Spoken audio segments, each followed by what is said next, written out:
For most of 2026, AI stocks had developed a strange problem. Companies could report excellent earnings, beat expectations, talk about booming demand, and still watch their shares fall.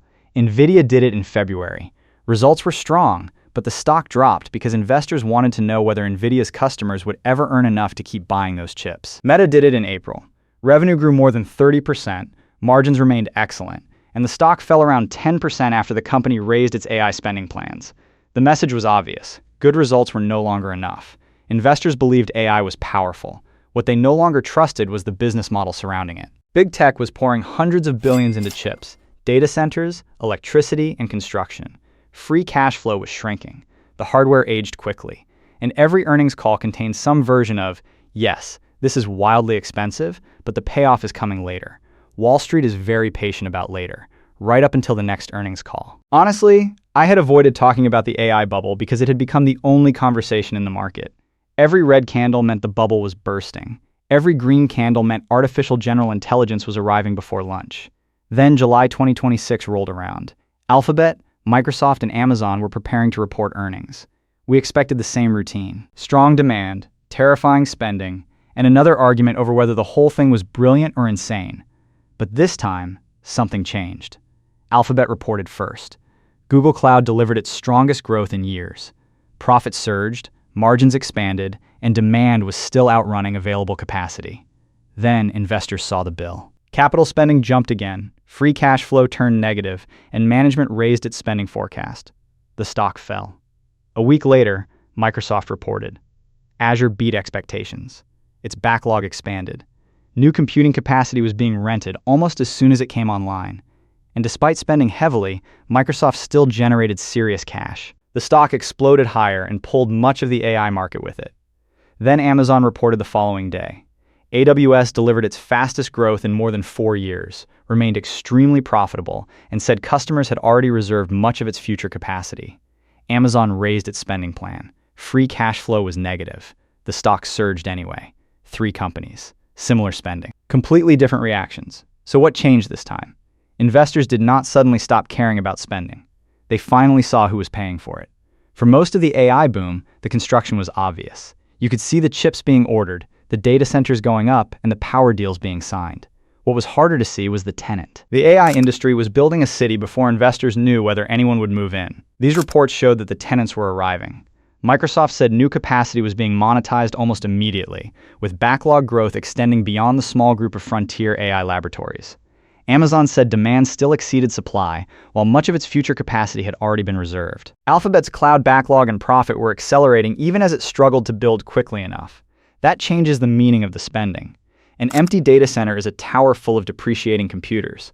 A data center with customers waiting outside is a leased building.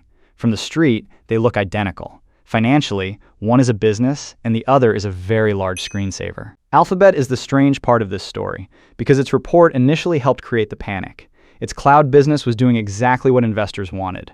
Revenue was surging, margins were improving, and demand was outrunning capacity. But Alphabet showed the construction cost before Microsoft and Amazon showed the signed leases. Viewed alone, it looked like a company burning cash to chase an uncertain future. Then Microsoft reported similar demand. Then Amazon did the same. Suddenly, Alphabet looked less like an isolated overspender and more like the first evidence of an industry-wide shortage. Microsoft and Amazon did not contradict Alphabet's earnings. They changed how the market interpreted them. The AI trade is separating into 2 groups. The first is spending because it hopes AI eventually improves its products. The second is spending because customers are already paying to rent the infrastructure. Amazon, Microsoft, and Google sit in that second group. They are becoming the landlords of the AI economy. They do not need to know which model company wins. They can rent computing power to all of them. The model companies compete to build the smartest system. The chip makers sell the equipment. The cloud platforms own the buildings and collect rent from the competition. That may be the cleanest position in the AI boom. It does not make the spending safe. It makes it understandable. So did they save the AI market? Partly. They did not prove that every AI stock deserves its valuation. What they rescued was the infrastructure thesis. Before these reports, the market was close to settling on a dangerous story. Big tech is spending more, cash flow is collapsing, and the customers may never arrive. Had Microsoft and Amazon disappointed, that fear would have spread from cloud companies into chips, memory, data centers, and power. Instead, the story changed from, they are building too much. 2, they still cannot build fast enough. The difference between those sentences is worth hundreds of billions of dollars. The outlook is stronger, but the risk remains. Cloud revenue still needs to grow faster than depreciation, energy costs, and the next wave of construction. Backlogs need to turn into cash from healthy customers, not just heavily funded AI companies passing investor money around the same circle. And margins need to hold. If cloud growth stays strong while capacity remains tight, the city is filling and the landlords keep earning more rent. If spending continues while growth slows, today's sold-out skyline can become tomorrow's empty towers.